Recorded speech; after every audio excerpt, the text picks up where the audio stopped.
Good evening. You're watching the Maine news on HKIBC. I'm Raymond Yeung. Here are tonight's top stories. Lawmakers give the chief executive's policy address the thumbs up, but seek more incentives. Israeli tanks carry out a brief raid into the Gaza Strip in an anti-Hamas operation. And a massive manhunt is underway in the U.S. state of Maine after a gunman shot and killed several people. Lawmakers have welcomed the chief executive's policy address, but they want a further cut in the stamp duty on stock transactions and more measures to boost the birth rate. Macy Mock reports.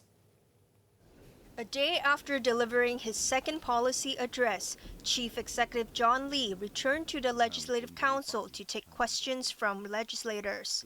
Many of them were pleased that he had adopted their suggestions, saying the measures he announced were well received by the public. DAB lawmaker Nixie Lam thanked Lee for offering incentives aimed at boosting the birth rates, but she was disappointed at the lack of measures to allow women to freeze their eggs or store them beyond 10 years. 10 years is a long time, so that's why I have not taken on board this suggestion. The healthcare sector would actually advise people to have children as young as soon as possible, because parents are healthy, that means the children will be healthy too. Financial services sector lawmaker Robert Lee said lowering the stamp duty on stock transactions to 0.1% doesn't go far enough. But the chief executive said after taking government income into consideration, the level he announced is the best. At a radio talk show earlier, Lee was asked about the future of subdivided flats after a task force establishes their basic requirements. Many subdivided flats have unauthorized partitions and lack safety features. Lee said he cannot take away the right of flat owners to earn money, but he has to ensure each family has a place to stay. Macy Mock, HKIBC. The government has not given a clear answer when asked if it will stick to Beijing's order to eliminate subdivided flats. But Deputy Financial Secretary Michael Wong was clear on one thing: quarantine facilities will not be converted into public housing units. Here's Macy Mock again. 2 years ago, Xia Baolong, the head of Beijing's Hong Kong and Macau Affairs Office, said the SAR should eliminate subdivided flats.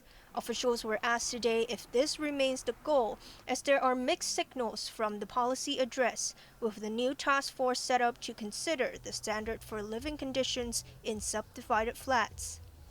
Deputy Financial Secretary Michael Wong, who heads the task force, did not give a direct answer. He said the current focus is to eliminate below-par subdivided flats, and the task force may propose legislation to enforce such a move. A survey will be carried out to find out the number of subdivided flats before the task force submits its recommendations in August next year. Wong was also asked if the government will utilize quarantine facilities to speed up the supply of temporary housing units. At this stage, we have no intention of utilizing those facilities towards public housing purposes, whether on a permanent or temporary basis. Development Secretary Bernadette Lin said the government is proposing that old buildings can be sold if at least 65% of flat owners agree to do so, instead of 80% as at present. This will only apply to buildings older than 70 years. Or to structures that are between 60 and 69 years old in districts such as Wan Chai, Yau Ma Tei, and Mong Kok. Macy Mock, HKIBC. One person has been killed and 4 others have been injured in a collision between 2 taxis near Hong Kong Disneyland. The accident happened at 11 a.m. when one driver lost control of his vehicle, which then collided with the other taxi at the Magic Road roundabout. The driver was unconscious and was rushed to North Lantau Hospital, where he was declared dead. A woman and her 2 children who were in the other taxi and its driver were injured and taken to hospital. Israeli troops backed by tanks have attacked Hamas targets in the biggest foray in northern Gaza since they began preparing for a ground assault.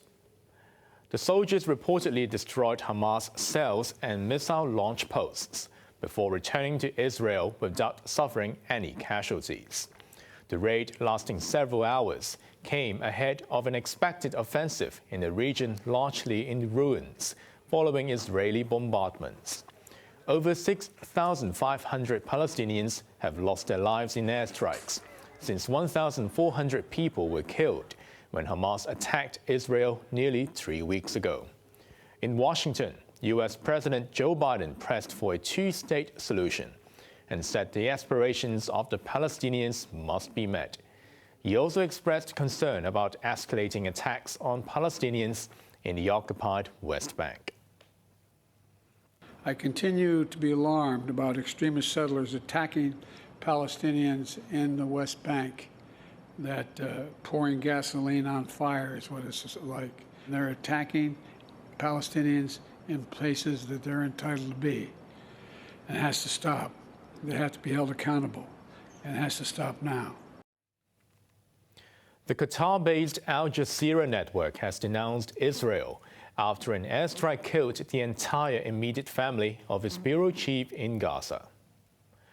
While Dadu was reporting on another air raid when he heard that his wife, son, and 7-year-old daughter had been killed, his grandson died later.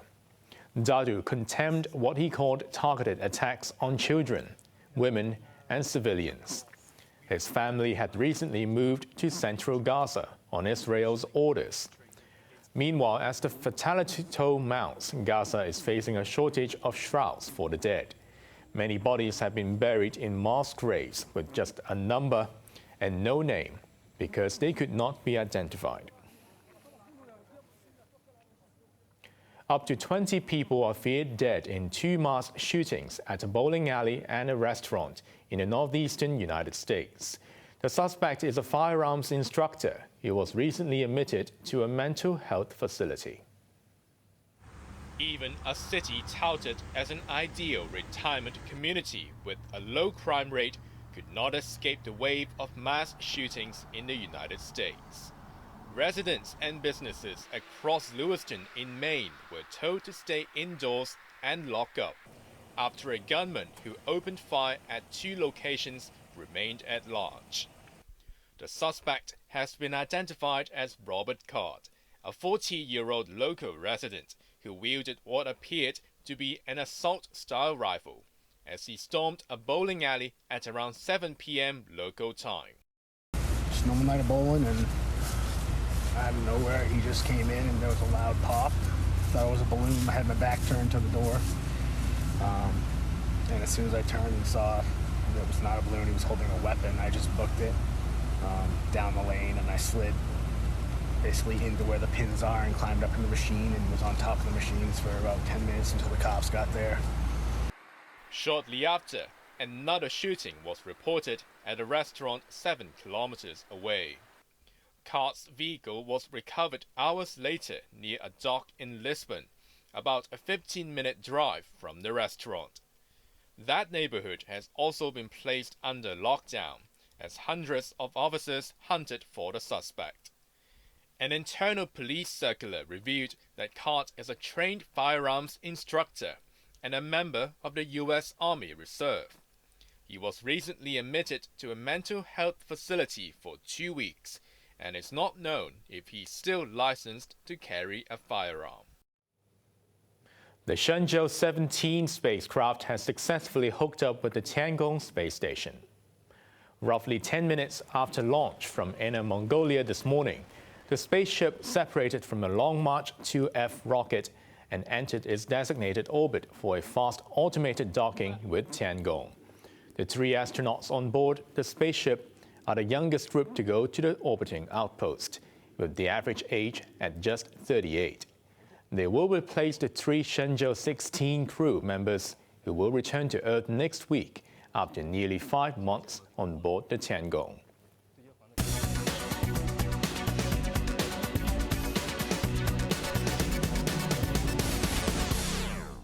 The financial secretary says measures from the policy address will set the government back by several $1 billion each year, but he has not given an exact figure. As to which one would be the most expensive item, it really depends on a number of different factors, which sometimes is very difficult to estimate with certainty. Say, for example, the number of newborn babies.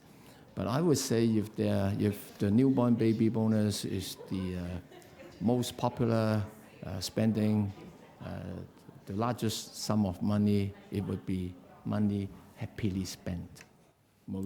Chan also admitted the fiscal deficit this year would be larger than the $54 billion he estimated in February. About 1/3 of government revenue comes from stamp duties and land sales, and both categories plunged in the past months amid a market downturn. Now let's take a look at the markets. The Hang Seng Index ended the day down by 40 points. To the top 10 active stocks, the tracker fund was down 5 cents. Nining was down $6.25, while Hong Kong X was down $5. Alibaba was up 45 cents, while China Mobile picked up 80 cents. The forex trading against the Hong Kong dollar, the euro is at 8.24. 1,000 Japanese yen will get you 52 Hong Kong dollars, while the Australian dollar is at 4.93. And finally, in Europe, the London FTSE is currently down 57 points. With COVID well behind the city, the Wine and Dine Festival has returned. Visitors will be able to get a taste of products from around the world. Janice Yu reports. After an absence of 5 years, the long-awaited Wine and Dine Festival is back at the Central Harbourfront. Producers are keen to win new customers and retain old ones. Making its debut is Chinese wine distributor Seeger Estate. We believe that Chinese wine should have a specific Eastern taste, flavor, Eastern charm, and Cabernet Grenache has a very unusual and very unique taste of Chinese medicinal herbs with notes of rose, very juicy. The Bordeaux Wine Council is making its 11th appearance at the festival and hopes visitors will learn more about wine tasting. Wine dealers are adding an element of fun to attract customers. At this counter, there's a wine casino.